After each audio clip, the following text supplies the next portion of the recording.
Bonjour, bienvenue à tous et à toutes pour un autre épisode du projet Le Tournant. Je suis toujours en compagnie de ma co-animatrice. Jessie Charles. Yes, donc re-bienvenue. Puis aujourd'hui, on parle de notre invité qui est Jonathan Klor. Il a toute une histoire, puis il est venu partager avec nous.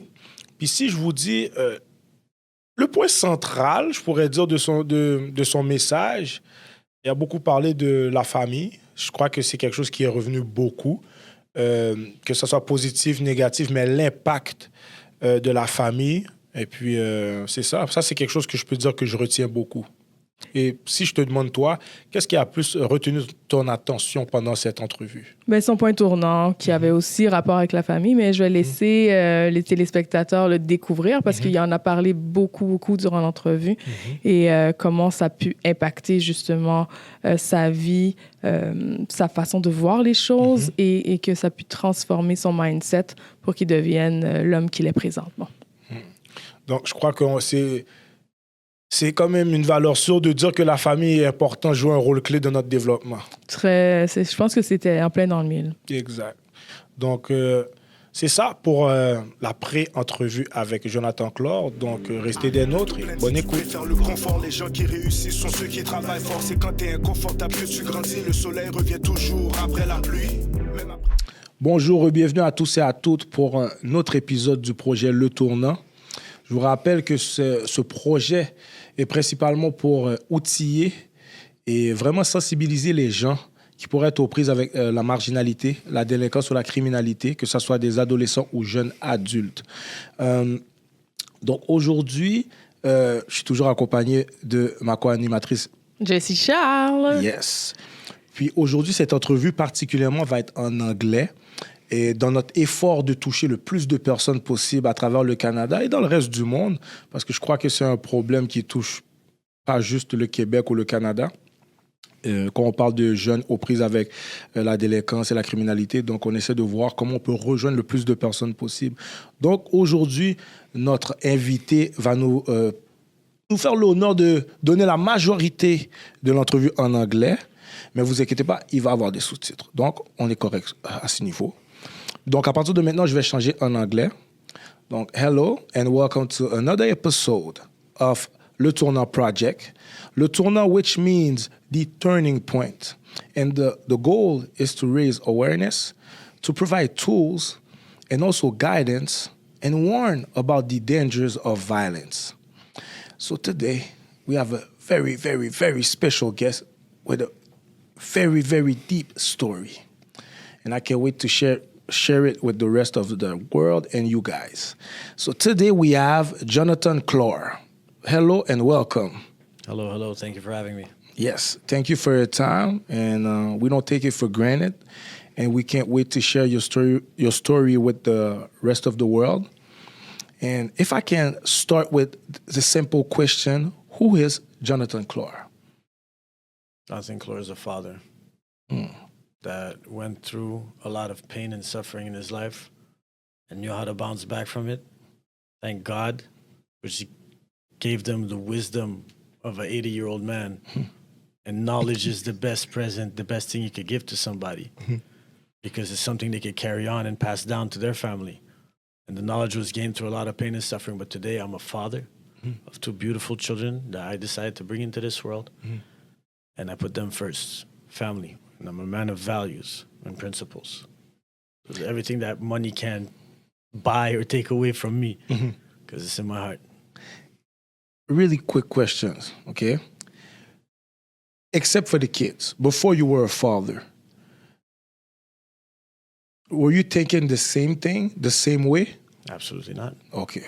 Like every 14, 13, 15, 18, 21-year-old, 25, 27, even up to some guys didn't snap out of it. They're 46 and still in jail thinking they're gangster. You know, I don't have nothing against those people because people who stayed stuck to what they believed in and were willing to die with that mentality. You understand? And I respect that. It's very honorable when you're talking about honor. But honor got the best leaders in the world killed in certain situations. So if you're living for somebody else in your life, you got to learn how to swallow your pride. Can you repeat that, please? Okay. In English or in French? No, in English, but the last portion. regarding you have to swallow your pride. Can you repeat that, please? Because, I respect people who die for their honor. I respect people who die for their honor. But when I'm living for somebody else, my life belongs to them. My honor, it doesn't belong to my honor.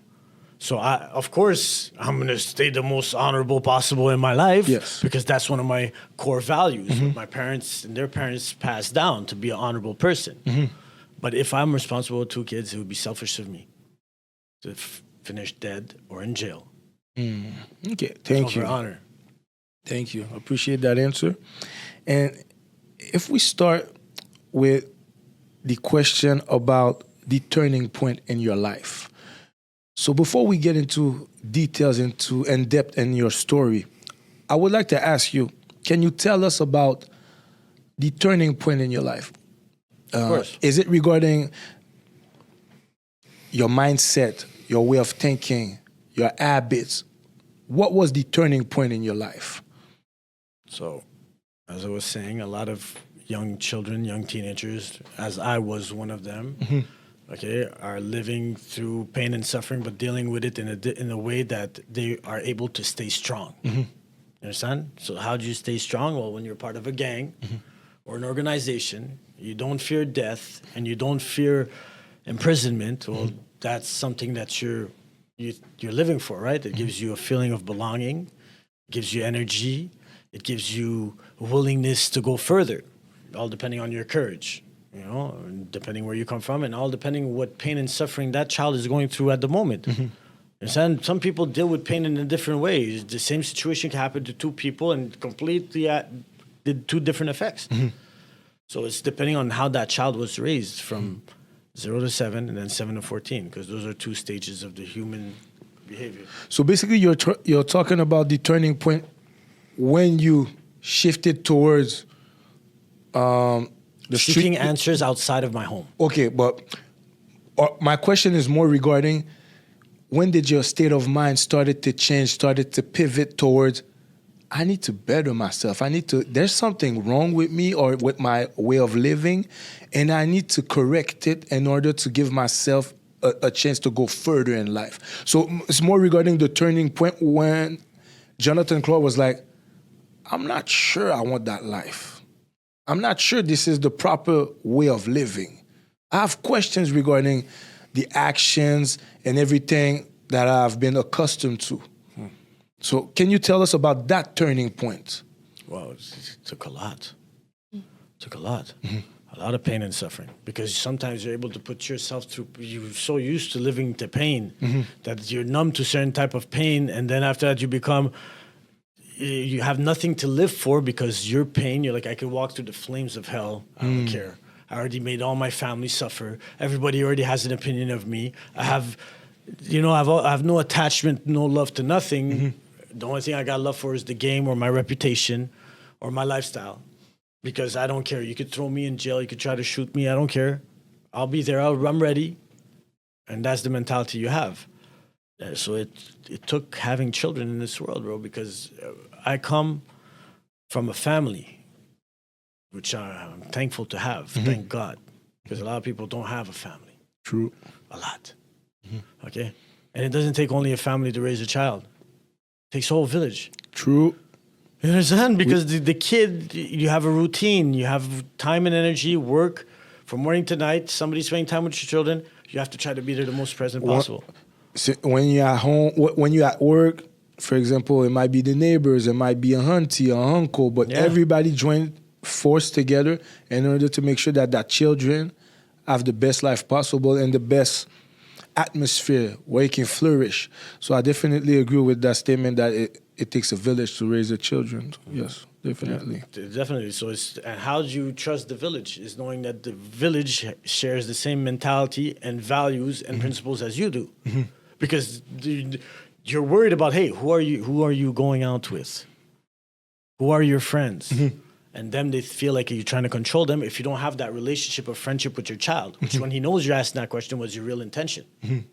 Understand? So in your case, if I want to highlight a portion of your answer, when you said the day you became a father, you started to see things differently and you start living for your children as well and not only for yourself. Is that a correct assessment? Well, I can say, Kareem Habibi, you saved my life. Yes. And I can say, Syria Habibti, you changed my life. Nice. I'm always going to be there. You guys number one, always. Nice.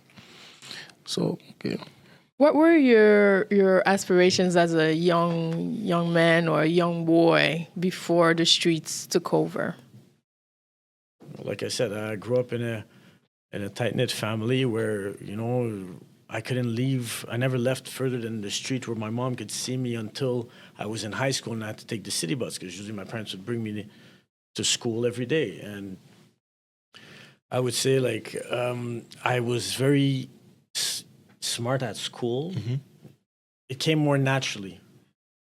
Thanks to my dad and my mom, who would always take time to explain to me.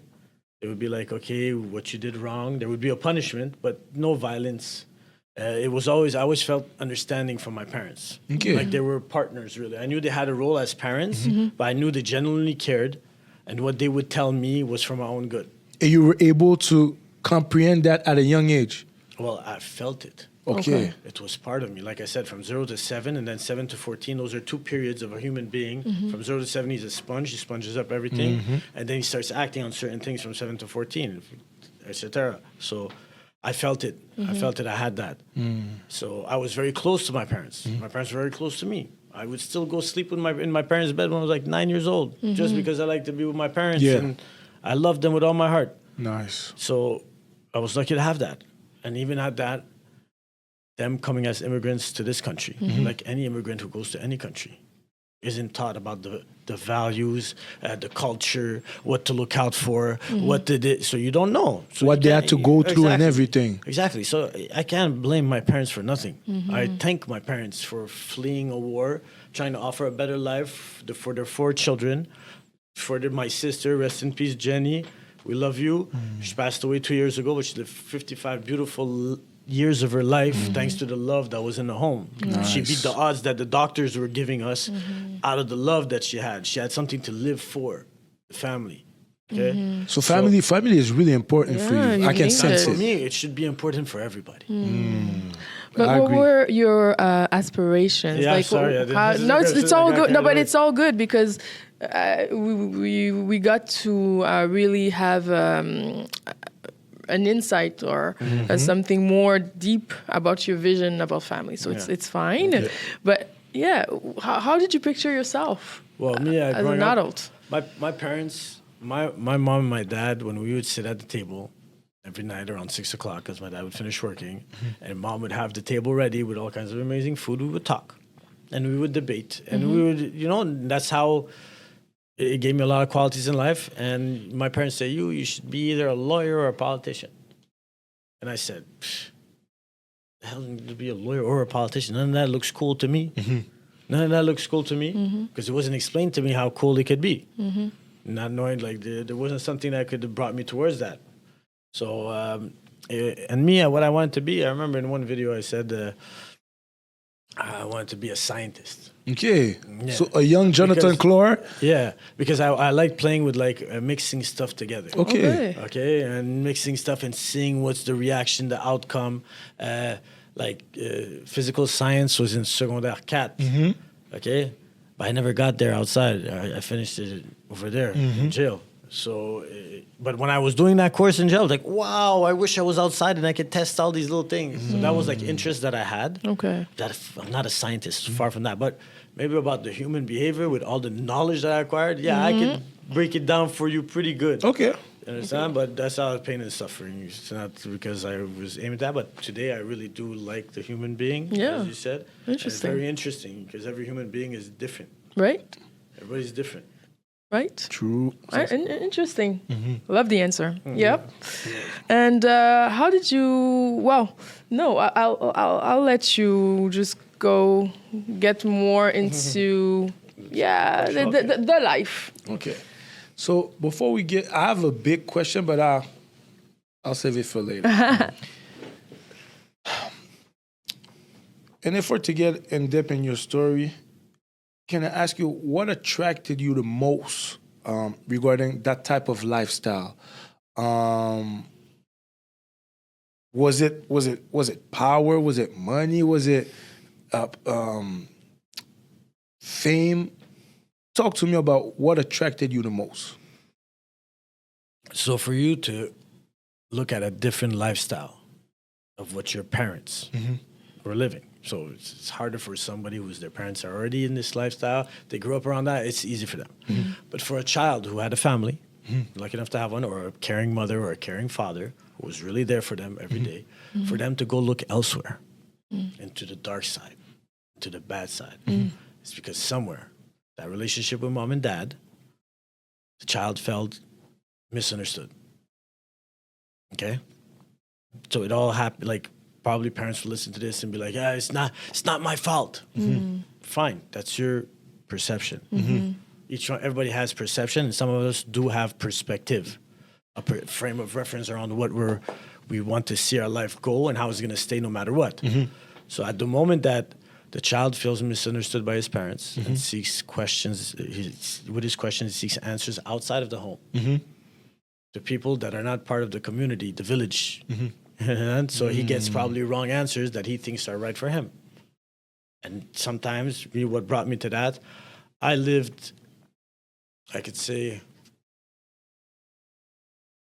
one significant event where I felt powerless. So just want to make sure, you stated earlier that you felt like they give you space to express yourself, or they wanted to know how you feel, how you felt regarding certain situations.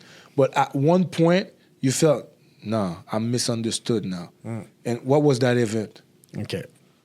So misunderstood was when I was outside and I smoked my first joint. Okay. My parents, there's no drugs, no alcohol. Like a lot of immigrant parents who come to this country where either in their country it wasn't really accessible, it wasn't even a question, it wasn't common, it wasn't recreational, it was none of that. Okay, so those families come with that. So me, I smoked weed. How old were you? I was like 14. 14, okay. Turning 15. And went, smoked weed, came back home, and my parents freaked out. They freaked out, and they really like went, and for them, it's understandable. I understand today. I understand, mom and dad, I love you with all my heart. Okay, and nothing is your fault. Nothing. I'm telling you, nothing. Okay, you guys did the best what you could do with the knowledge that you had. Exactly. And you really did your best. Okay, and you're still there. Thank you, mommy. Thank you, Baba, for having me. Okay, so shout out to the parents. Right. Yes. And Nana and Dada for my kids. That's what they're called. Yeah, so I felt misunderstood at that moment, and the friends that I had seemed cool because I didn't know what cool meant. I didn't really know because my dad was never even thinking that I have to be cool to appeal to my child. I provide for you. I give you a home over your head, food, clothes. And I give you love and time because every time he would come home, he would give me his time. My dad always gave me his time. Wow. He would sit down, he would like to talk to me, and I would like to talk. So the more we would talk, and question me, my mom there also, so for me it was normal. I come home every day and I tell them my whole day because they were my friends. And they wanted to know. Of course. They rather dope. Knowing, they'd enjoy it to see their son grow and flourish. No matter what he would say or how he's moving, they listen to him and, they have the conversation. But you know what I appreciate about that answer is that normally we face certain challenges with parents that it's understandable. They're so tired. Some of them works multiple shifts. They have multiple jobs. Right. So at one point, it's not that I don't care about your life, my kid, but I'm kind of tired right now. I'd rather go to sleep. Right. Tomorrow, I got to wake up early, prepare breakfast for you, everything. So everything was good at school? Okay, bye. Have a good night. That's it. But when you hear that, no, my parents were there. They were asking me, how was your day? How do you feel? They were asking you your opinion on certain stuff. Since a young age, at a young age, it started. Yeah. I think it's superb and more parents need to do that. But at the same time, you had that, but you still felt on the other side. Exactly, for sure. Went to the dark side because nobody's immune to the dark side. When you have power, when you have that special power in you, okay, you're not immune to the dark side. It's always going to be there. It's going to be tempting you. It's for the goodness to have the more power. And that's where it comes to, it takes a community to raise a child. Right. Because the father has the right sometimes to be depleted of his resources, tired. And why is it? Because he's working so hard, because that's what it takes. In some families, you know, the man really has to go out there and work that hard. So it's for the community that, you know, when you're not with your son or you're tired, that either mama or the neighbor or the cousin or the friend is going to be there to do, hey, look out for my kid today, bro. I'm burnt. You'll take them out doing an activity, this and that. And you trust them with your eyes closed. And the kid is happy and it's family. In my opinion, it should be everybody's job. I don't need to know you. If, for example, I see your children acting out outside, me, I'm the type, I'll say something. I'll see a group of young kids, hey, guys, be careful. Watch out, man. And I take time to chat with them and, you know, to exchange with them. But I'm not the type of, these are not my children. I'm not saying, no. Everybody needs to say something. It's everybody's job, in my opinion. Well, I'll break it down to you quick, fast, without going too much in details. We all become a product of our environment, of what we go through, what we went through, and how we dealt with that pain and suffering. Because either we loved the wrong things, we didn't know how to love, or we in which way to love. So we go through pain and suffering, and we deal with every human being in a different way. Okay, so for me, it takes. C'est quoi la question? J'ai divagué. Même moi, tu m'as fait bon. J'ai perdu le track. I went that to explain. What was the question? The question was regarding how did you still end up on that side of life? If you did, if you felt like you felt love, you felt that your voice mattered, your opinion mattered, and your parents wanted to know, hey, tell me about you, tell me about what you think. So how can you receive love and still fall on that, still fall on that side of the track? Because my parents did the best they can with the tools they had. Okay? So I went through one situation in my life where I felt powerless, where I couldn't do nothing about it. And I looked at my parents, because my parents are my heroes, my saviors, my number one resource that I go to, that have been buying me my clothes, putting food on my table. If I'm hungry, I go see mama. If I want clothes, baba, and that's it.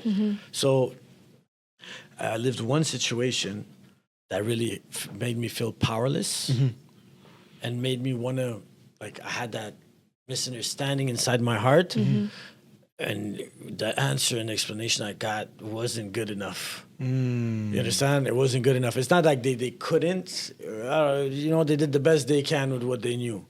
All right? I can't even talk about that situation. Okay. I can't even talk about the first one. I was 11. So it was just concerning my heart. Yes. Okay? And then at the age of maybe 13, first year of high school, well, I went to my mom and my dad, and I'm like, okay, we're going shopping for clothes, for the winter clothes, because they did the spring clothes, and now it's winter, because over here you have to prepare. In Quebec, you have 4 seasons that you have different clothing, different pair of boots, shoes. But when you buy in advance, a couple seasons earlier, it's cheaper. Yeah, well, my mom always shopped at Costco. Okay, so it was always about getting the best, and the smartest way to shop. A way of making money is saving money. So you make money that you wouldn't have. So then at the age of 13, when you go to high school, you face an identity challenge. Okay. So if you don't have many friends in the high school or not part of the cool group, you understand, well, then you start asking questions. And it's only normal. That's human behavior. That's how we all grow. So I go to my parents. That's because, you know, that's how the society is built, the agenda, you know. So they come and they're like, okay, we're going winter shopping. I'm like, okay, let's go. And then she tells me, okay, we have a budget, I'm like, okay, but I need Air Force Ones, Jordan. You know? She's like, Air Force Ones, Jordan.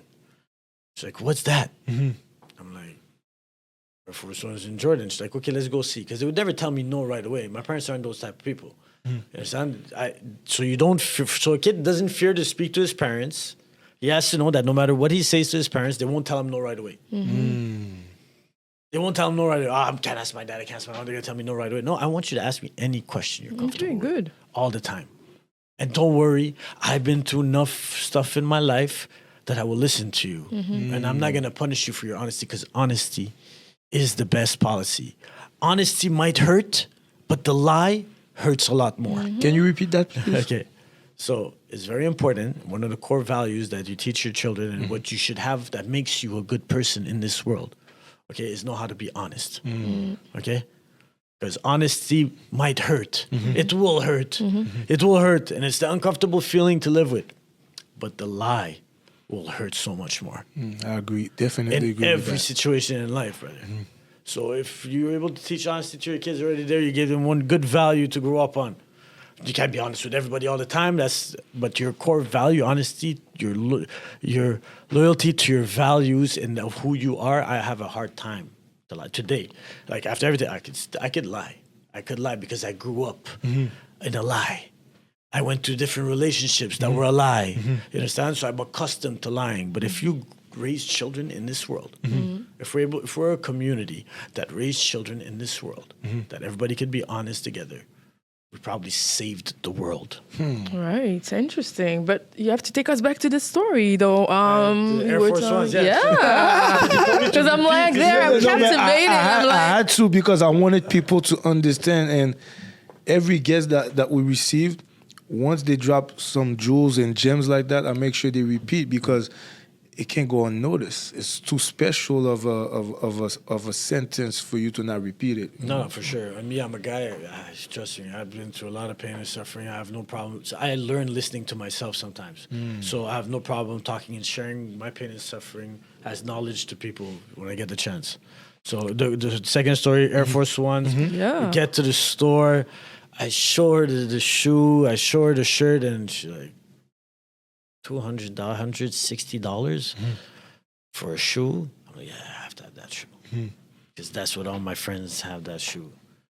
And I need that for the gym, for inside. And I need whatever boots, Timberlands for outside. She's like, what, are you crazy? She's like, what is this? And she's like, I'll draw you the same sign on a boot that we get at Zeller's. You know? And Yep. I'm like, I can't do that. They don't understand. No, I have to be real. I can't wear fake. Today, bro, you think I would put any value to materials? So that situation where my mom told me, can't afford that. I'm like, afford that? What do you mean afford that? Like, we live in a house. You always there was always food on the table. Food even for the neighbors. You understand? I used to come and used to give out plates of your food to them. I'm like, I never miss no clothes. I never miss no activity. I play hockey. You put me in all these.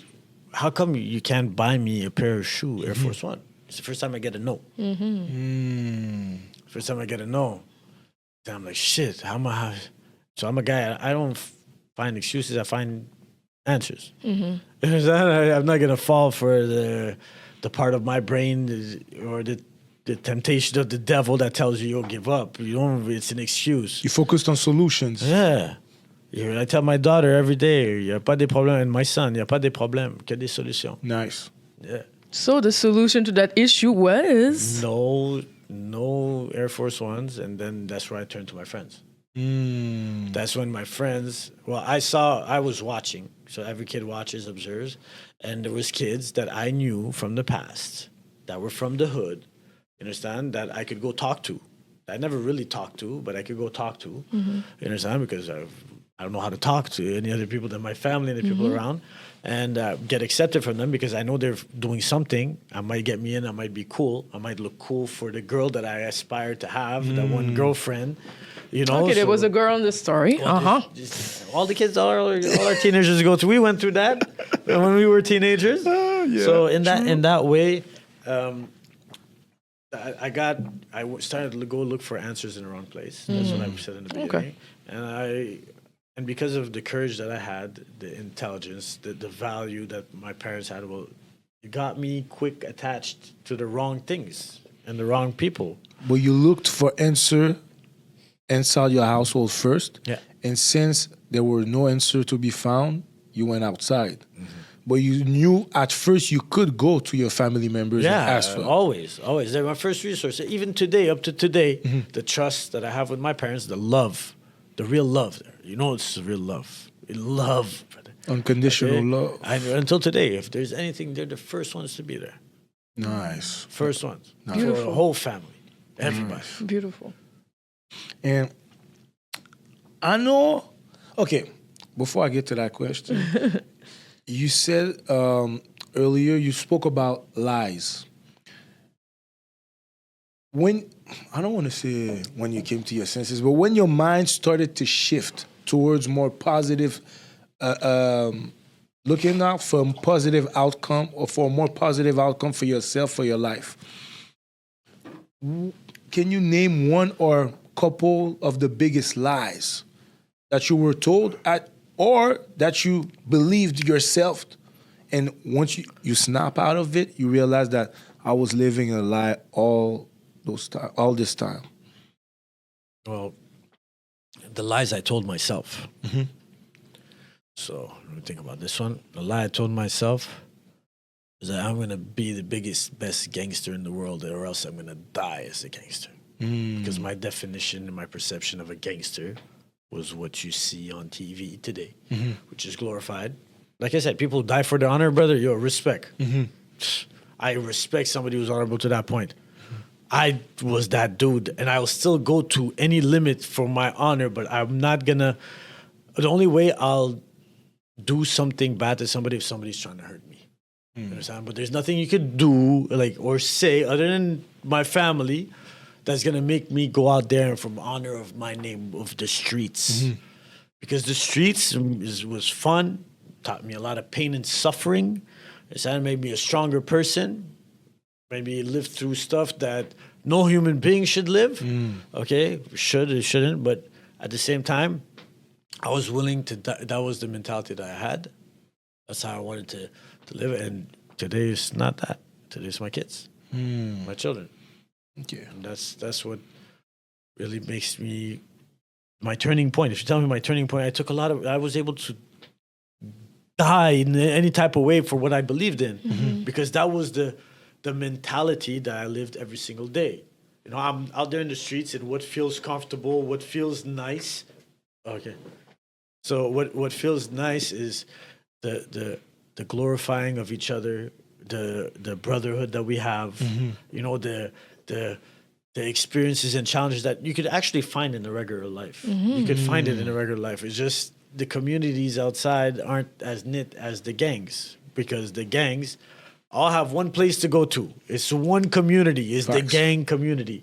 So everything could be verified, validated, reputation, names, all that go out. It's a community. So that's what makes it attrayable. And they have a lot of, they teach you a lot of great values also, because they live by a code of honor. You understand? So they're not bad people. Definitely. They're not bad people. They probably do things that are bad considering the laws that were made by men. But if you look at how they live and their code of honor and principles, it makes good people. It's just they're willing to do the wrong things. That brings me exactly to the next question, because you spoke about family. I know we know about how important family is to you, but we also know you spoke about honesty, family, but also I know loyalty is also important for you. And if I ask you why, how do you define loyalty, and why is loyalty so important to you? Well, how I define loyalty. Okay. So loyalty is, you know where your heart's at. Somebody who's in your heart is there forever. And you never do to him what you wouldn't want to be done to yourself or her or them, whoever you feel that loyalty to. It's hard today to have loyalty with people. I know how to give it because I know what it is. A lot of people weren't taught loyalty. They're taught lying. They're taught all kinds of different things to appear loyal, but they don't know the value of loyalty. So that I define it like it's one of the core values you must have to be a good human being and live a peaceful life. Loyalty. And we're not taught that. Not everybody's taught that. So it makes people betray other people. And you betray the person, and the person really loved you, and he cared for you, and he was straight with you, gave you his heart. Whether it's in your relationship with your girlfriend, or whether it's with your gangster in the street, whether it's with your colleague at work, whether it's with the people that you went through all kinds of different pain and suffering where you thought, we could die together. And there you go. The guy just stabbed you in the back, or she just fucked you up. You understand? Yeah. Been lying to you for this much time and doing all kinds of stuff, and you're like, fuck. Loyalty is very important. People die for loyalty. People kill for loyalty. True. And you just mentioned that you didn't give this explanation regarding the gang lifestyle. You said, in order to be a good human, loyalty is a must. Yeah. And I know. Not everybody has the same definition of loyalty. That's why I ask you for your definition. Some people might think what they're screaming about is loyalty, but I don't think everybody really understands the definition of loyalty. So thank you for this definition. And if I ask you, okay, I'm going to ask it right now. I don't know how many years did you spend. I know you spent a lot of years in penitentiary, right? How was your mindset during your prison bid? And can you tell me about, for example, was it like that from the beginning to the end, or was it changes during your sentence, or, for example, it's only at the end that you started to have introspections and really think about your life? How were you able to do your penitentiary time? How long was it? Well, I got a 14-year sentence. And you did all 14 years? No. Okay. My first jail sentence was 4 years and a half. Okay. I was 18 years old. Okay. And then my second jail sentence was 14 years. So 18 years total, almost 19 years. Well, no, because there was another 36 months after. So that's all the years I spent behind bars, and nothing to be proud of. It's all pain and suffering that makes you or breaks you. And all these years that I spent behind bars, there's no way that you can even start showing weakness and change the frame of reference that you have at that moment in your life. When you say at that moment? At that moment. When you just started your sentence? Well, for any human being. Okay. You go to jail for the first time. It's either you're going to hate it, the experience, and never want to go back. Yes. Or you're going to say, it wasn't that bad. And how was it for you? My first jail experience, I'm interested in a human being, and I wasn't scared of nothing, and I was already trying to gain respect amongst the people, and I knew if I want to be this super gangster in my life and die as a gangster, well, jail has to be part of it. Okay. Jail is like my school. I know one point, I'm not going to do on purpose to go to jail, but I know jail is imminent as a gangster, and I'm willing to go do my time. For that lifestyle, it's a badge of honor. Yeah. But you see the kid has problems at that age. And he's thinking like that. It's because we lost him somewhere.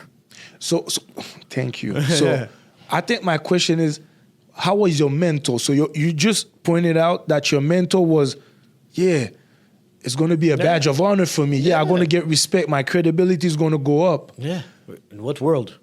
But in the 14-year sentence, after how many years that mentality started to shift? Like I told you, you can't show weakness. So that means it never started to shift. Some people do shift, but the people who are working in prisons, people who are working in the streets as street workers, anybody listening to this who's related to this life, they're outnumbered by all the people that don't want to see them win. You understand? And they don't get the support necessary that they need to be able to get where they want to get and help and save lives. You understand? The prison system is a business. It's monetized somewhere. It's to pay taxpayers, give money. Ask where every one of your dollars go. It's a business. That's why it's always the same ones who keep coming back. That's why you're not offering the right programs for these people to see another light at the end of that dark tunnel of prison. Understand? So what you go? You pain and suffering. You stay strong. Can't break. You got to stay in that mentality. So it was never going to change. It changed only when I got children. Did you feel that you couldn't change, or you? I didn't want because you didn't want to be judged and seen as weak, or you didn't want to change at that time, brother. I didn't know nothing else. You know, once you go into that world, into that community, everybody knows everybody. Everybody can be validated. Everything you do is checked. You understand? Out of respect. That's how it is in the street, right? So like I said, you can't show weakness. And I would have never got out of that situation I was able to go through any pain and suffering. I went through all kinds of pain. I'm still suffering today, brother. You understand? And at that age, for me to have that mentality is because not my parents, but the whole community wasn't there to show me another way. I didn't know. I came out and I did my first job at 31 years old. I'm like, oh, that's how it works. First legal job. Yeah. Lunch bag every day. Lunchbox and everything, brother. Wow. And it was blessed. Alhamdulillah, thank you, Mama. Thank you for all the lunches. Shout out, Mama. Yeah, that's it. Yeah. So I went for that. It felt good. It felt good in a way that I was able to go to my spot, my trap house, which was the store. Where the police can raid the spot, take all my cell phones away because I was selling phones for the first job of my life. You know, I said, I don't know, I want to get something where I would get valued for my effort and not for my time. So because I know I could do a lot more effort in lesser time than other people. So I went to a place where I had commission, and after applying it to a million places and getting refused and reapplying to the same places, I finally got to get accepted in a cell phone store, and it felt good.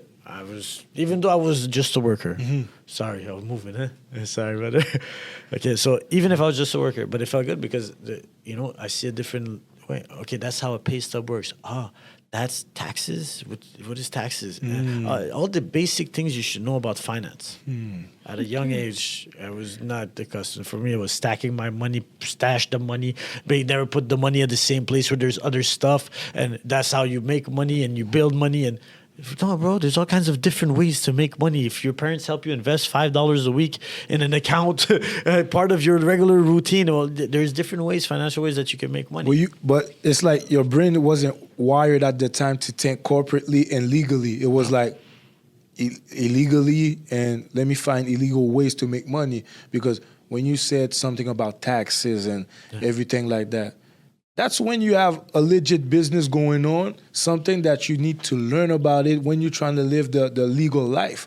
But it's understandable that where you were at in life, it's not something that was really interesting for you. No. And I can definitely comprehend that. But I wasn't taught. You see, you can't call these kids out there or these older men out there idiots or stupid for what they're doing. No, they're doing what they know. They're doing what they're taught. They're doing what they believe in. That's it. That's what they're doing. So don't judge the person and try to claim that person is bad or that person is good. No, understand the person first. Learn to get to know the person. If you teach me something and I repeat it, well, I'm an idiot to repeat it. Because I have the knowledge to not do the wrong thing. Don't take for granted that they know what to do. Sometimes they don't. They need to be taught. Exactly. Like my parents did with the best they knew, the best they were taught. So there's a lot of obstacles that I face in this Western society, modern day life, that immigrants from a different country aren't accustomed to. Because it doesn't exist. The devil is not as present in their countries as they are here. It's just different. So if I could just bounce back on what you were saying. There's no problem. No, it's perfect because you're the center of our attention tonight. So how did the way you lived, I would say, it impacted your family? Because you were talking about them a lot, your parents, your mother and father. How did it impact them? How did they react to what was happening to you? Well, my parents loved me. So of course, as soon as they see their little Jonathan, their baby, going in ways that they never even did in their own home, they know it's coming from outside. So I made my parents, I talk about my pain and suffering, I can't even imagine my parents. Because if my kid would go through what I went through, it'd be unbearable for me. That's why I'm here. Now that your father, you can understand it? Yeah, of course. My father, he aged 10 years just in 1 year, 2 years because of me when I was a young kid. With He worries less until today. He worries less because he's seen everything I survived.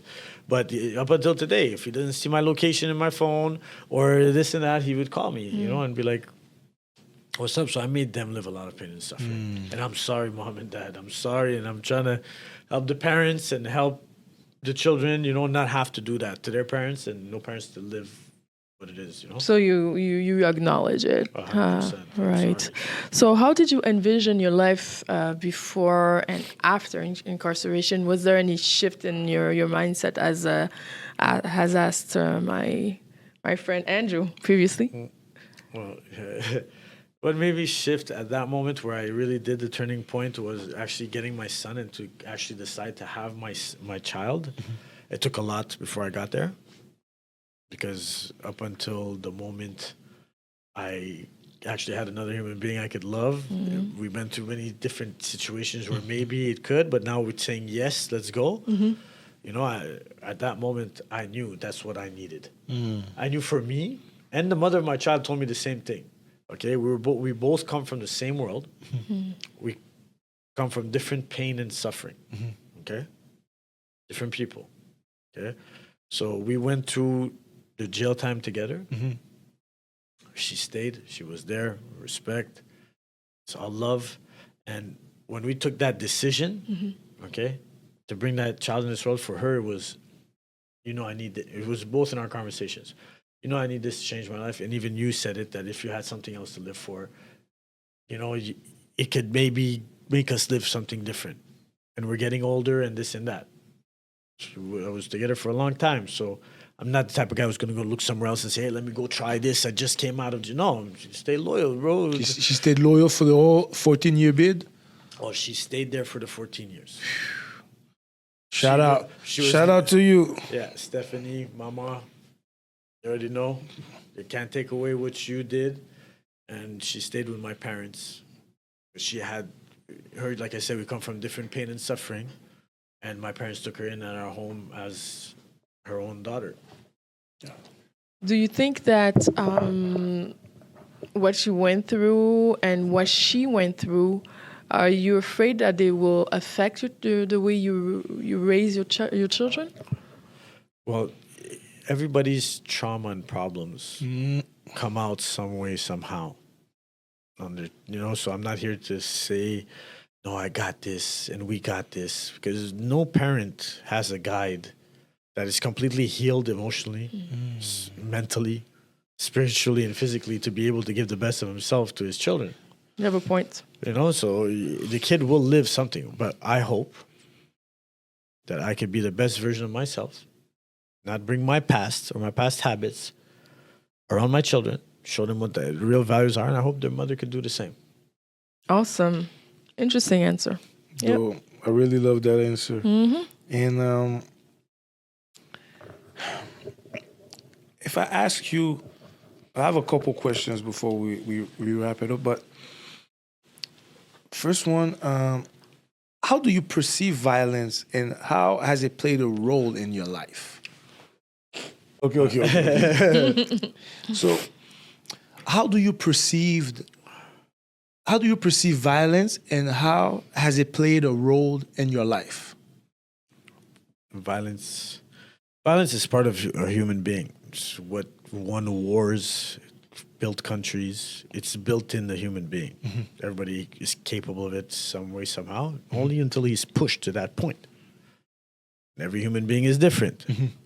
So when you get pushed to a point where your pain and suffering is stronger than the feeling of gratification you would get, well, then you're going to go and do violence because you only heard. Okay, so repeat. Okay.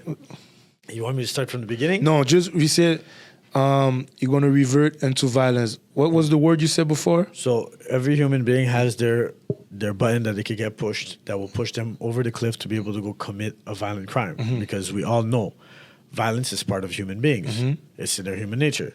So every human being is different. And sometimes some human beings go to a point that the only solution they find is doing violence. And once you do violence one time, like when you steal your first chocolate bar, like when you have sex for the first time, it's either you have a great experience and you get away with it in the best vibe, or you have a bad experience. And if you had a great experience where you went and committed a crime or got vengeance to somebody, okay, well then you you got it. So you got away with it. So I got away with it once, I could get away with it again. And because there's no fear of the police, there's no fear of losing anybody you have or going to jail, abandoning somebody, and there's no fear of God. Because those are only 3 people that should be and have value in your life over everything. So if you don't fear God, you don't fear your parents, you don't fear jail, and you have nobody to live for, you're willing to live the experience to discover how far you could go, or you believe you could go further. Like you're watching movies. Like I could do better than that. Oh, he's an idiot. You saw what he did? No. So you watch the movie and you think that's your life. Me, I wouldn't get caught. He's an idiot. Look at what he did. I wouldn't do that. And so since you grew up in a really loving, caring family, when did violence become part of your lifestyle? If it wasn't installed from your household, when did it become a part of your lifestyle? Or you maybe not part of your lifestyle, but I have to use it because I have to make sure I establish my power and my dominance. Okay.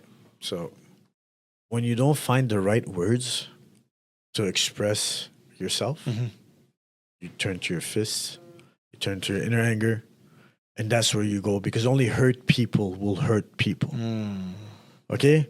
Only somebody who's hurt inside to a point that, listen, I don't care if I do that to him. You don't know what I'm living. You don't know you don't know the reason why. You won't understand. So only when you're hurt to that point.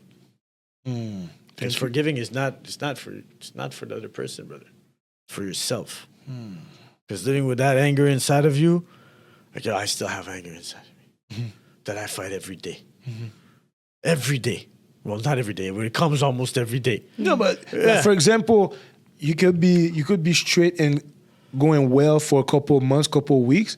Sometimes you get an incident that bring back up some bad memories and some bad vibes. So I always tell people, I have certain things that I fight every day and I'll fight for the rest of my life. And it's okay, because once I've been able to get a good grasp and comprehension of who I was and who am I as a person, and also what triggers me, I'm able to protect myself now. I know if I start doing this or I start in that type of conversation, I already know how it could possibly end up. So by knowing myself, I've been able to prevent a lot of damages.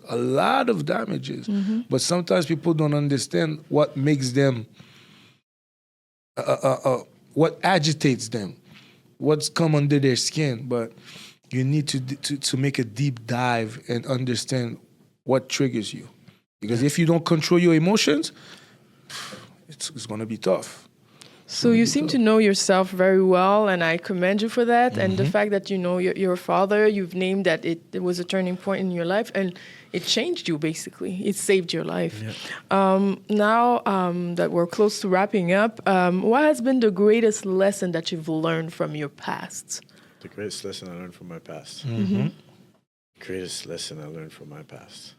Big question. Yeah, it's a good question. I appreciate the question, because it makes me think. It's important. Okay. So the best lesson I learned in my life. It's a big one. I got it now. Oh, awesome. I got it now. Got an answer. No, because it's important. It's an important, it's a difficult question. If I could say what I learned from my life after all that today, understand, is that God is with us. And he's with each and every one of us, all right? And I went through up and down in different battles with God, and he's the only person I know is always there, okay? And when you know that for yourself, it makes you a better person. It makes you automatically a better person. For the people who say God doesn't exist, you're not stupid, you just don't know. You didn't go through enough pain and suffering in your life, or events that scientifically could not be explained, and the ratio and possibilities are so odd that it's got to be God, because every human is put on this earth for a reason. And I know that. That's why I'm here. That's why I'm here at your podcast. If I'm still alive today, after all the pain and suffering that I've been through, it's because God kept me alive to be able to share that with you guys and the world, to be able to go help as many kids in this world who are part of our society and around the world, who are the future of our world. Guide them. You want a better world? Take care of the kids. So I don't want my kids to go through what I went through. I don't want them to see it as if it's something that should be glorified. Yeah, that we glorify. Not at all. I want them to see that their Baba went through pain and suffering, and that he's trying to help people with it as he's dealing with himself. And that's what makes you a good person, is when you're able to know yourself, know who you are, and do the best you can with what you have to make the world a better place. I'm really touched by that answer, and really did not expect that. Yeah. So interesting. Well, I took time to think about it, right? Yeah, you did. Oh, every time you need to answer, take time, man. I love those type of answers. And you said you want a better world. Take care of the children. Take care of the young kids that are make sure coming they believe up. in God, because you're not always going to be there. And they're not. The neighbor's not always going to be there. So that's why I say community, but it takes God number one in their life. Because once you drift away from God, God is the person who sees you everywhere.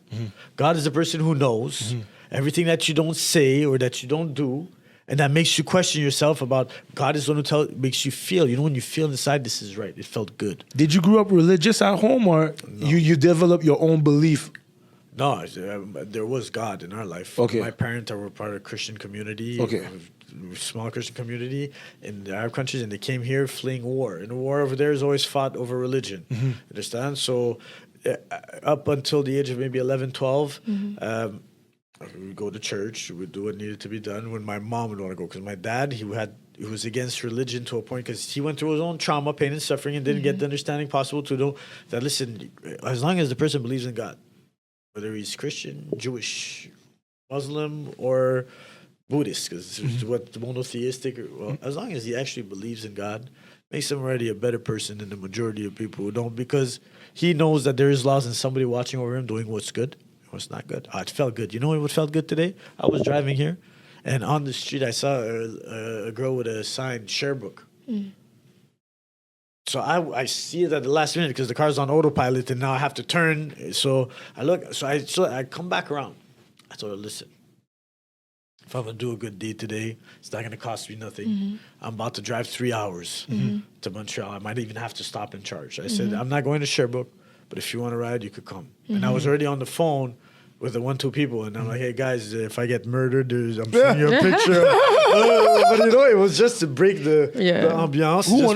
Just picking up a stranger on the side What's of the the road. guy doing a good deed? Yeah, are you Come on. crazy? Pick up a stranger on the side of the road. I'm like, brother, come on, man. If you could do something good for somebody, if you could, I even have the video. I could show it to you if you want. You could post it at the end. And I told her, make me a shout out. Like, I'm going on a podcast and I want you to be part of it. Okay. You understand? Because today you're my good deed. You understand? And as two strangers, I want you to know that I got love for you as a human being. I said, I'm there for you. If I could take you like I knew you want to take me, that it would be a better world, knowing that, you know, you're on the side of the road and you know somebody's going to stop. You know, it's like, you know, but we live in fear. Exactly. So we live in fear, and that's what we're taught is fear. Fear your neighbor, fear your this, fear your parent, fear. Teach love, teach love. acceptance. Understand? So doing good is your new identity. Well, today I'm doing good. I've been doing good since 2022. Awesome. So 3 years strong. It's 3 years, most of my life that I've been outside. Because every time I'd come outside, I was a product of my environment. I was numb to jail. I didn't care. Even though there was missing resources, nothing to teach you, I didn't want to learn because I just like what I'm doing. You brained me into the system that it's okay. Bro, I get caught again. It's okay, bro. I'll go do my time. I'll go vacation a little bit. Sudo. And that's it. That's the expression. That's the saying, sudo. Yeah, sudo. And then you think because you got weed and a cell phone and you're doing a 1-2 thing, making a lot of money, but it's unfortunate you're not able to enjoy it. Brother. Enjoy it. You can't enjoy it. The most you can enjoy is rolling your big blunt in your cell. Is that on your FaceTime with one girl and texting on the other phone, because that's the highest you could go. With the guard bringing you a little bit of food, then you can't complain. You're living the life. No, because all that money, you can't do nothing with it. The people you're building relationships with in jail are all people from product of their environment through pain and suffering. Those are not healed people. Because once you're really healed and you actually find God and you realize that it doesn't take much to be happy. You have your needs and your desires, brother.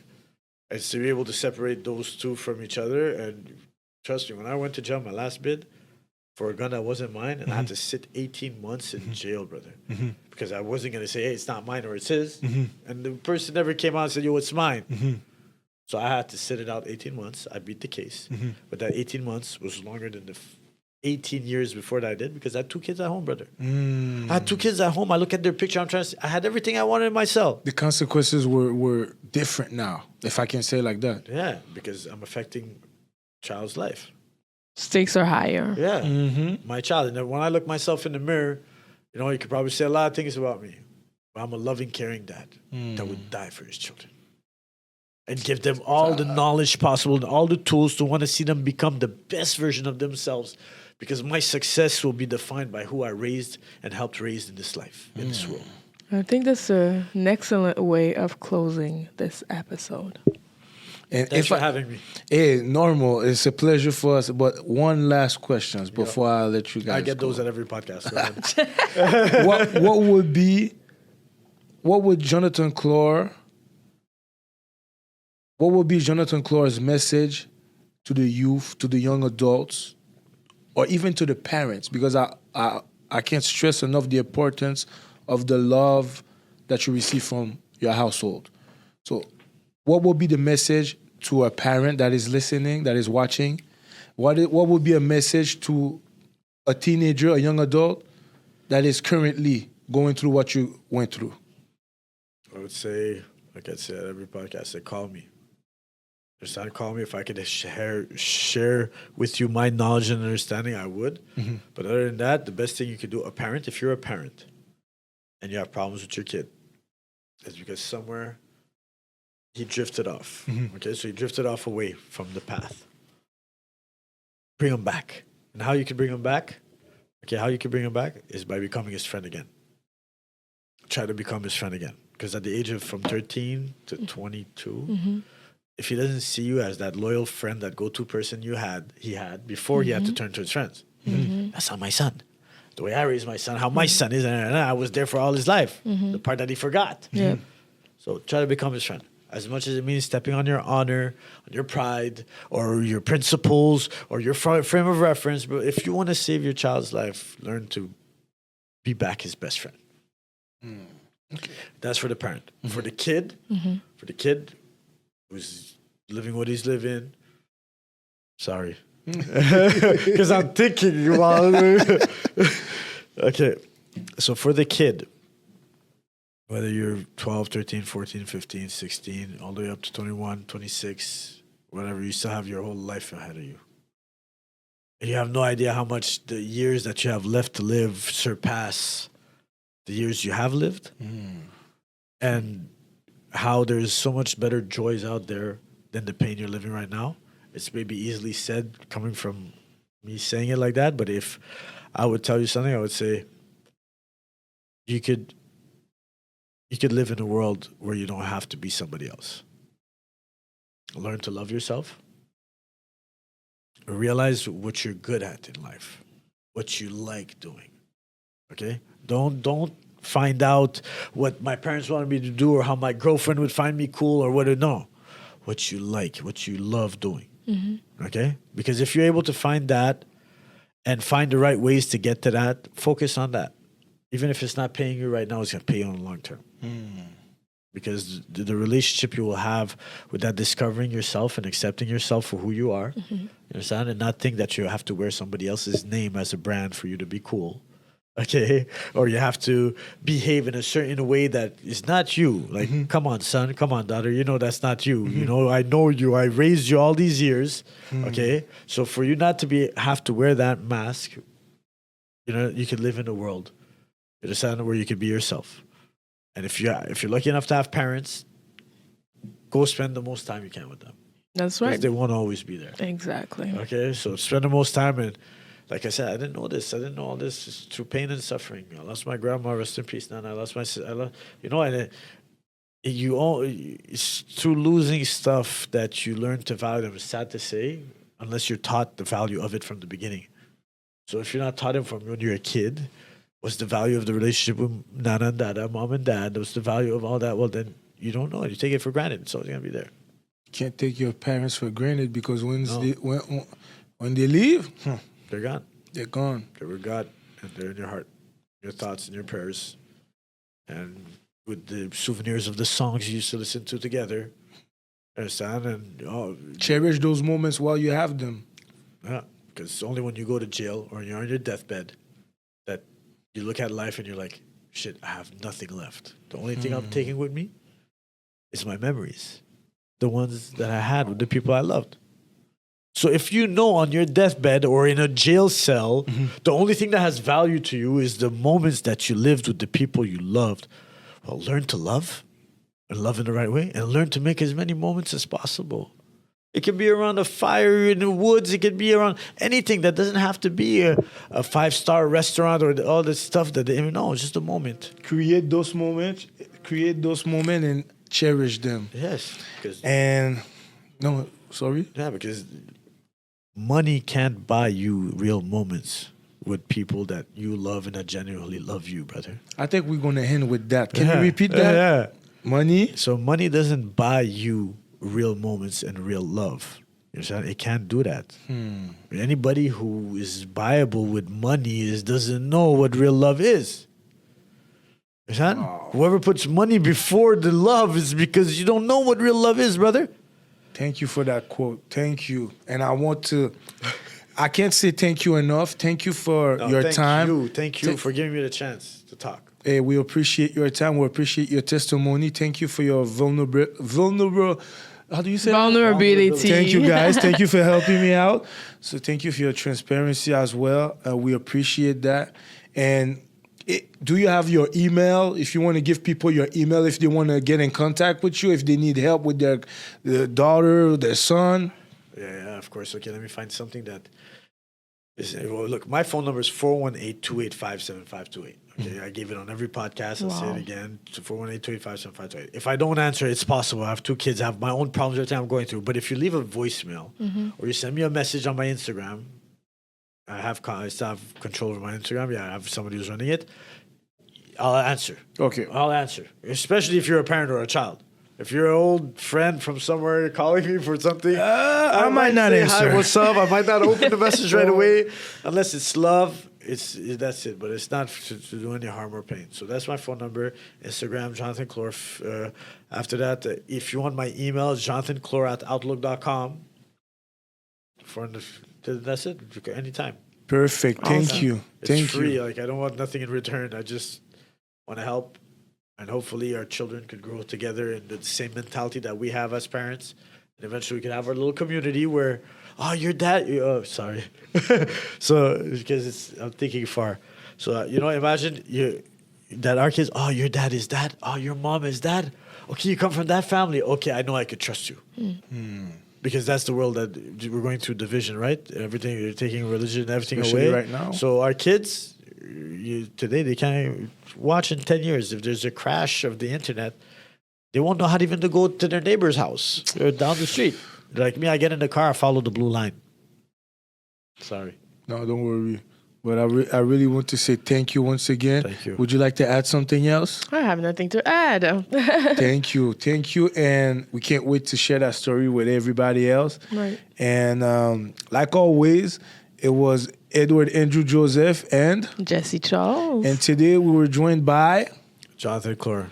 Thank you everybody for watching. That was another episode of the Tournant Project, which means the turning point. Donc, merci à tout le monde d'avoir visionné cette entrevue. Et en espérant vous revoir la prochaine fois. Si tu te lances, il y aura des moments intenses, des secousses et des turbulences. Il faut que tu prennes ça poser, t'inquiète, tu vas y arriver. Regarde-toi dans le miroir, faire le 180 degrés. La vie c'est pas dans ses comptes, mais ça compte seulement si tu te lances. Il y aura des moments intenses, des secousses et des turbulences. Il faut que tu prennes ça poser.